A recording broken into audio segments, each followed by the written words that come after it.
Tom and Ben News United Kingdom starts now. Tom ac Ben newyddion y Denis Unedig y dechrau nawr. Tom agus Ben niech gin yn reg tynwtio y toesiach ag ynish. Welcome to the first 2023 episode of Tom and Ben News United Kingdom. Here is our top stories today. Single-use plastic will be banned in England from October of this year, joining Scotland and Wales. The government is to review the guidance of social housing following the death of a 2-year-old child due to mould. And dozens of flood warnings and yellow weather warnings have been issued for Wales and parts of England as the UK braces for several days of unstable weather. Welcome to Tom and Ben News United Kingdom with the 6 PM news report for Monday the 16th of January 2023. Let's get straight on with the news. Okay.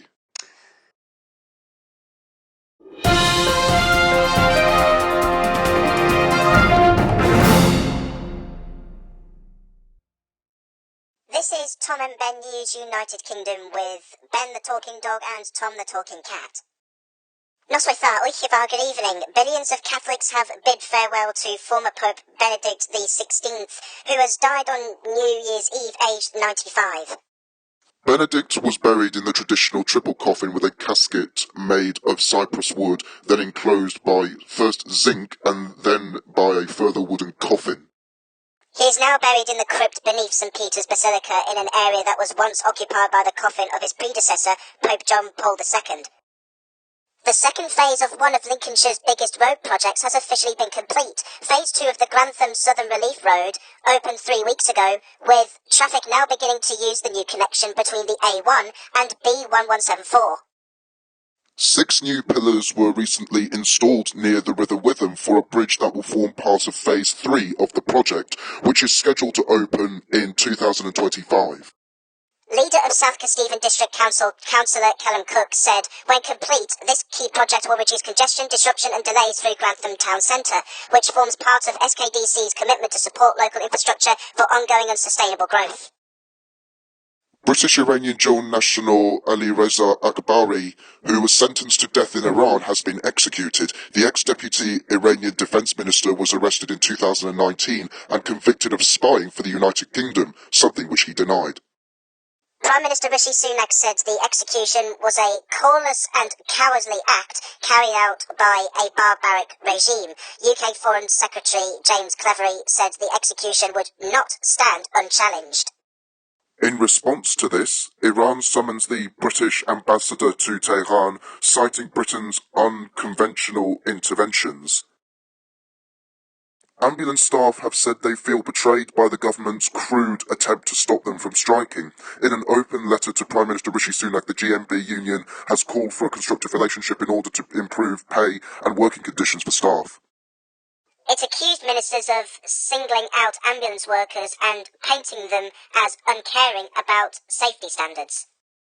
The letter came after Mr Sunak introduced the strike's minimum service levels bill to Parliament, which would set minimum service levels for health, fire, education, transport, nuclear decommissioning and border security. Meanwhile, in Scotland, the Royal College of Nursing Scotland has paused a formal announcement of strike action following further talks with the Scottish Government. Talks took place on Friday last week with First Minister Nicola Sturgeon and RCN General Secretary and Chief Executive Pat Cullen. There was also talks earlier this week that took place between the Scottish Government, the RCN and the other trade unions currently in dispute regarding NHS pay to consider a roadmap to resolving the dispute. The UK is to send Challenger 2 tanks to Ukraine to bolster the country's war effort against Russia, making us the first Western power to do so. Built in the late 1990s, the Challenger tank is more than 20 years old, but it will be the most modern tank at Ukraine's disposal. The tanks will provide Ukraine with better protection and more accurate firepower. Ukraine's President Volodymyr Zelensky has thanked the UK, saying that the decision to send the tanks will not only strengthen us on the battlefield, but also send the right signal to other partners. As it stands, Poland has plans to send 14 of its German-made Leopard tanks, but the tanks, which are in greater supply and used by a number of European armies, need approval from Germany to be exported to Ukraine. The government has scrapped the controversial plans to house up to 400 asylum seekers at a former hotel in a tiny Northamptonshire village. A spokesman for West Northants Council said, "We welcome the Home Office's decision not to pursue plans to temporarily house up to 400 additional asylum seekers in the village of Cretan." Cretan Parish Council celebrated the news on its Facebook page, saying the village has won the battle for now. The government has announced a review into the guidance of the health risks of damp and mould following the death of a 2-year-old child.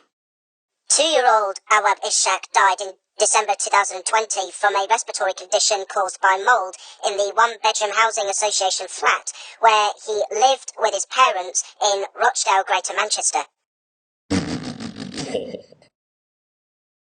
Nice voice crack, Tom.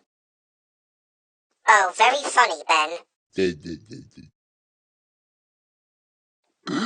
In a response to a coroner's decision in November that Awab had died because of the mould, Ministers Michael Gove and Steve Barclay set out 5 areas of concern. The ban on a range of plastic cups, cutlery and food containers will take effect in England this October. Shops and restaurants will not be able to sell many single-use plastics, including polystyrene containers, leaving businesses to source alternative biodegradable products like paper cups or wooden cutlery. The ban will not include the plastic found in pre-packaged supermarket meals and follow similar moves in Scotland and Wales. According to estimates, 2.7 billion items of single-use cutlery, most of which are plastic, are used in England each year, but only 10% are recycled. Tory MP for North West Leicestershire, Andrew Bridgen, is now no longer a Conservative MP after he compared the COVID vaccine with 1940s Germany. Mr. Bridgen claimed COVID vaccines are causing serious harms and said the programme was the biggest crime against humanity since the Holocaust. Tory Chief Whip Simon Hart said Andrew Bridgen has crossed a line, causing great offence to the process. As a nation, we should be very proud of what has been achieved through the vaccine programme.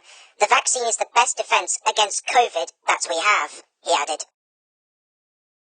He also said that misinformation about the vaccine causes harm and costs lives, and therefore he is removing the whip from Andrew Bridgen, effective immediately, pending a formal investigation.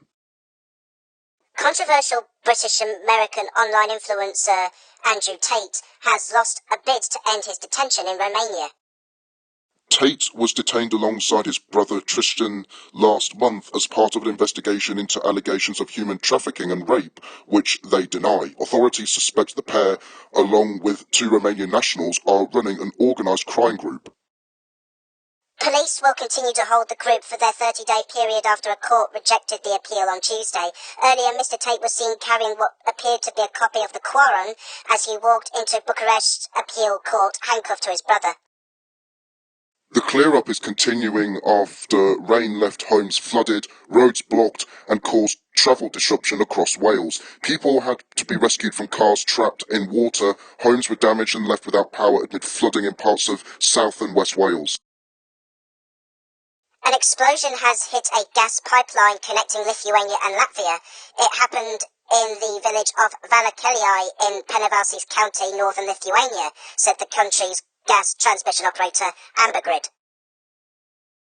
And finally, heavy snow could fall in large parts of England within the next week as the UK braces for several days of unstable weather, with a cold weather alert coming into force and dozens of flood warnings already in place. The Met Office has issued yellow warnings for rain for Wales and many areas in England, lasting from Friday night to Saturday lunchtime, and one for Northern Ireland from 2 p.m. on Saturday until 3 a.m. on Sunday. Between 20 and 30 millimetres of rain is likely to fall widely, with some seeing more than 50 millimetres, including southwest England and the Brecon Beacons.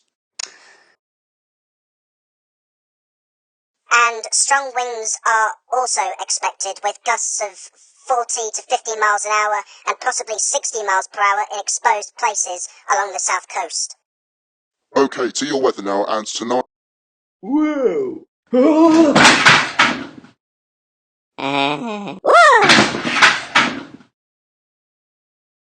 What's wrong with these chairs?